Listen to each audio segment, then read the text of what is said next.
हुकूमत की कामयाबी की मुनफरिद दास्तान। जी हाँ, गुज़िश्ता 14 माह में हुकूमत ने कामयाबी के झंडे गाड़ दिए हैं। हुकूमत कामयाब हुई है कारोबार तबाह करने में, लोगों को बेरोजगार करने में, महंगाई बढ़ाने में, पेट्रोल, बिजली और गैस के नर्क के होशरुबा इजाफे में, ज़राअत तबाह करने में।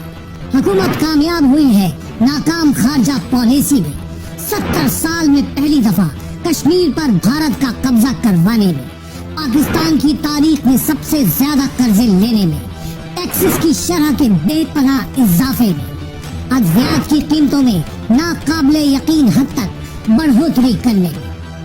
हुकूमत कामयाब हुई है तालीमी बजट की 100% कटौती में, सी पैक जैसा गेम चेंजर मंसूबा सर्द खाने की नजर करने में, अमन व अमान तबाह करने में, आजादी इजहार पर कदम लगाने में, सियासी इंतशार को फरोग देने में, पार्लियामेंट को बेतौकीर करने में, साने साहिवाल के मुलजिमों को बरी करवाने में हुकूमत कामयाब हुई है।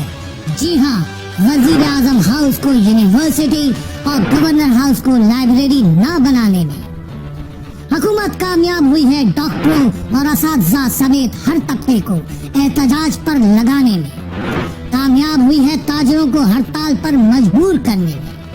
कामयाब हुई है सरमायाकारों को मुल्क से भगाने में। हुकूमत कामयाब हुई है पाकिस्तान को आलमी सतह पर तन्हाई का शिकार करने में।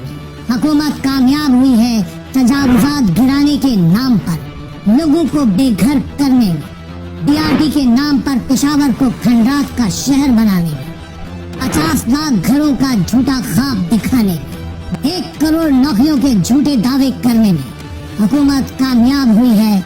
जी हाँ, हुकूमत कामयाब हुई है न्यूटन्स को 8 का दर्जा देने में।